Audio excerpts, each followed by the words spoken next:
Hello everyone, ज्योतिष क्रिएटिव्हिटीमध्ये आपल्या सर्वांचं खूप खूप स्वागत आहे. आज मी बनवलेले आहेत पारंपरिक असे उकडीचे मोदक. तर सगळ्यात अगोदर इथे आपण सारण करून घेऊया. तर गॅसवर कढई गरम करायला घेतलेली आहे. त्यामध्ये आपल्याला चमचाभर तूप घालून घ्यायचं आहे. कुठलाही गोडाचा पदार्थ करायचा म्हटला की तूप घातलं पाहिजे आणि तुपाची टेस्ट फारच छान लागते. त्यामुळे 1 चमचा तूप घालून घ्यायचं आहे. त्यामध्ये 1 चमचाभर मी खसखस घालून घेतलेली आहे. खसखस आपल्याला मिनिटभर छान फुलवून घ्यायची आहे. इथे खसखस घातल्यामुळे आपल्या सारणाला छान टेस्ट येते, त्यामुळे खसखस आवर्जून घालायची. खसखस छान फुलून आलेली आहे. तर आता इथे मी साधारण 1 वाटी खवलेला नारळ घालून घेत आहे. खवलेलं खोबरं देखील आपल्याला तुपामध्ये छान परतून घ्यायचे 1 मिनिटभर तरी. आणि जेवढा आपण नारळ घेतलेला आहे तेवढंच आपल्याला यामध्ये गूळ घालून घ्यायचा आहे. तर इथे मी साधारण एक वाटी ओला नारळ घेतला आहे, त्यामुळे 1 वाटीत मी इथे गूळ घेतलेला आहे. तर गूळ इथे मी चिरून घेतलेला आहे. यामध्ये गुळाची पावडर देखील ॲड करून घेऊ शकता.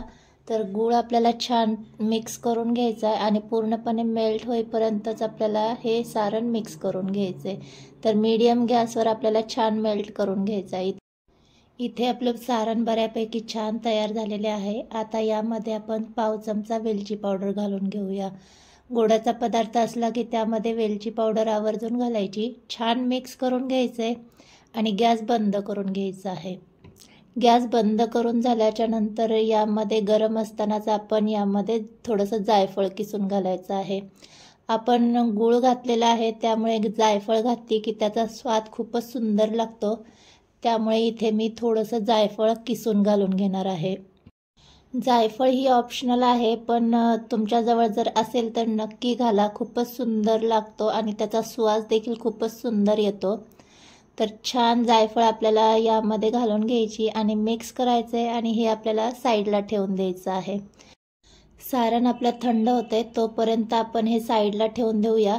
आणि पुन्हा गॅसवर आपल्याला एक पातेलं गरम करण्यासाठी ठेवायचं आहे. तर आपल्याला पारीसाठी उकड काढून घ्यायची आहे. तर इथे मी एक मोठं पातेलं घेतलेलं आहे.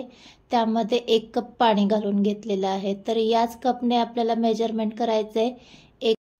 आता या पाण्यामध्ये आपल्याला चवीनुसार मीठ घालून घ्यायचे आणि 1 चमचाभर साजूक तूप घालून घ्यायचं आहे.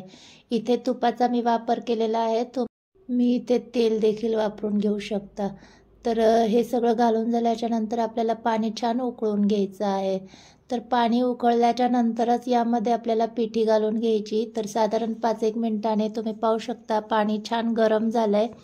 आता आपल्याला पाणी उकळल्याच्या नंतरच, म्हणजे आता पाणी बऱ्यापैकी उकळलं आहे, आता यामध्ये आपल्याला ही पिठी घालून घ्यायची आहे. तर इथे मी साधारण 1 कप पिठी घालून घेणार आहे. म्हणजे जेवढं आपण पाणी घेतले तेवढीच पिठी घेतलेली आहे. तर हे सगळं पीठ आपल्याला यामध्ये घालून घ्यायचं आहे.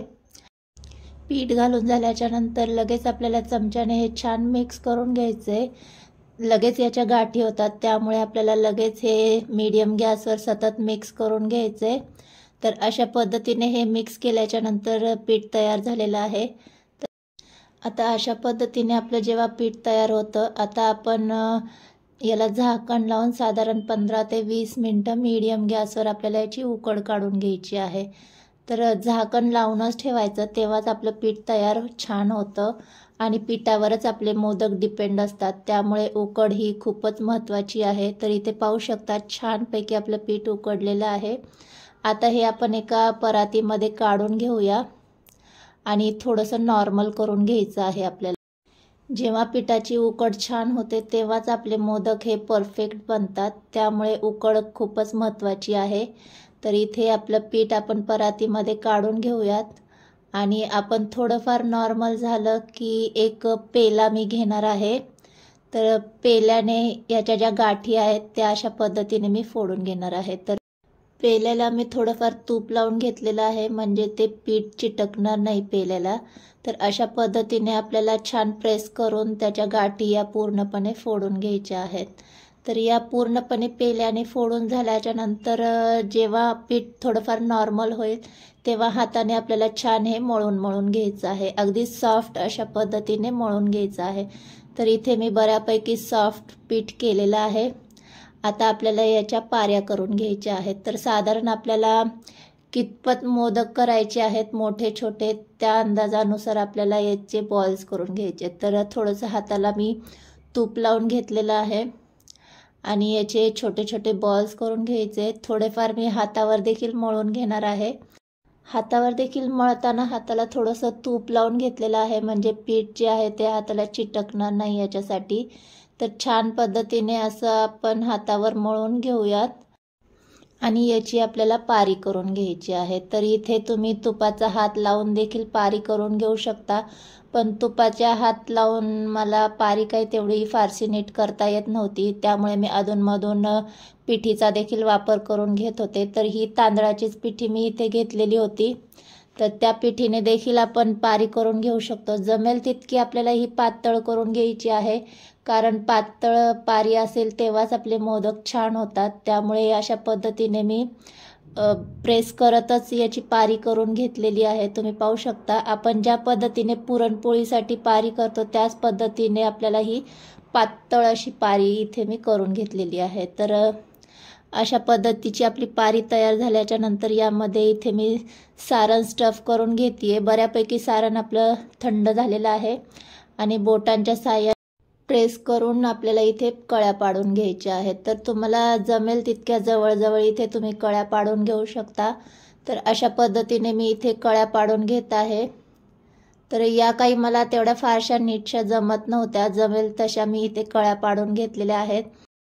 इथे एक मोदक करण्यासाठी मला बराच वेळ लागत होता, तर मला काही ते एवढं फारसं जमलं नाही, पण म्हटलं आपल्याला ट्राय करायला काय हरकत आहे. त्यामुळे मी अशा पद्धतीने इथे मोदक करण्याचा प्रयत्न केलेला आहे. तर तो मला जमलाय की नाही माहिती नाही आहे, पण इथे पाहू शकता अशा पद्धतीने इथे मी एक मोदक ट्राय केलेला आहे. कळ्या काही मला तेवढ्या फारशा नीटशा जमल्या नव्हत्या आणि ते दिसायलाही एवढं फारसं सुंदर दिसत नव्हतं. अशा पद्धतीचा माझा फायनली मोदक तयार झालेला होता. तर इथे पाहू शकता पहिला प्रयत्नात तसा काही फारसा वाईट नव्हता. पण आता हे मोदक मी बाजूला ठेवून देते आणि गॅसवर आपल्याला मोदक पात्र गरम करण्यासाठी ठेवायचं आहे. म्हणजे इथे मी पातेलं घेतलेलं आहे, वरती चाळणी ठेवलेली आहे, चाळणीला तूप लावून घेतलेलं आहे आणि यावर आपल्याला मोदक स्टीम करून घ्यायचे आहे. तर इथे मी मोदक ठेवलेले आहे. आता मला तसे काही मोदक फास्ट करता येत नव्हते, मग फायनली मी काय केलं, शेवटी मोल्ड घेतला आणि त्यामध्ये अशा पद्धतीने थोडंफार हातावर पीठ छान मळून घेतलं आणि मोल्डमध्ये आपल्याला घालून घ्यायचं आहे. तर तुपाचा हात लावून त्याची पारी आपल्याला पातळ अशी मोदक मोल्डमध्ये करून घ्यायची आहे. तर अशा पद्धतीने मी पारी करून घेतली आणि यामध्ये आपल्याला स्टफिंग भरून घ्यायचं आहे. तर जे आपण सारण तयार केलं होतं ते या मोल्डमध्ये जेवढं बसेल तेवढं आपल्याला स्टफ करायचं आहे आणि हे मोदक आपल्याला सील करून घ्यायचे आहेत. तर ते मोदक करण्यात फारच वेळ जात होता आणि एवढे नीटसे होत नव्हते आणि शेवटी काय छोटे मोठे करण्याला काही अर्थ नव्हता. त्यामुळे मी मोदक मोल्डचा वापर केलेला आहे. याने आपले मोदक एकसारखे होतील, दिसायलाही ते फारच सुंदर दिसतील. तर इथे पाहू शकता अशा पद्धतीने मी सील करून घेतलेलं आहे. थोडंसं पीठ एक्स्ट्राचं आपल्याला काढून घ्यायचं आहे आणि आपण मोल्डमध्ये इथे परफेक्ट असा मोदक तयार केलेला आहे. तर इथे पाहू शकता मोल्डने इथे पटपट अशा पद्धतीने माझे मोदक तयार झालेले आहेत. तर असेच सगळे मोदक मी करून घेतलेत आणि इथे आपलं पाणी देखील बऱ्यापैकी गरम झालेलं आहे. पातेल्यामध्ये मी पाणी घालून घेतलेलं होतं. आता पाणी गरम झाल्याच्या नंतर आपण हे मोदक यामध्ये चाळणीमध्ये घालून घ्यायचे आहेत आणि झाकण लावून 15 ते 20 मिनिटं आपल्याला स्टीम करून घ्यायचे आहेत.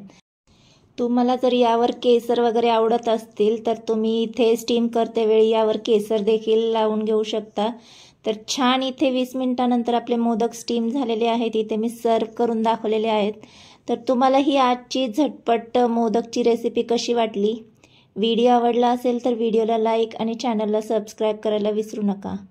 बाय.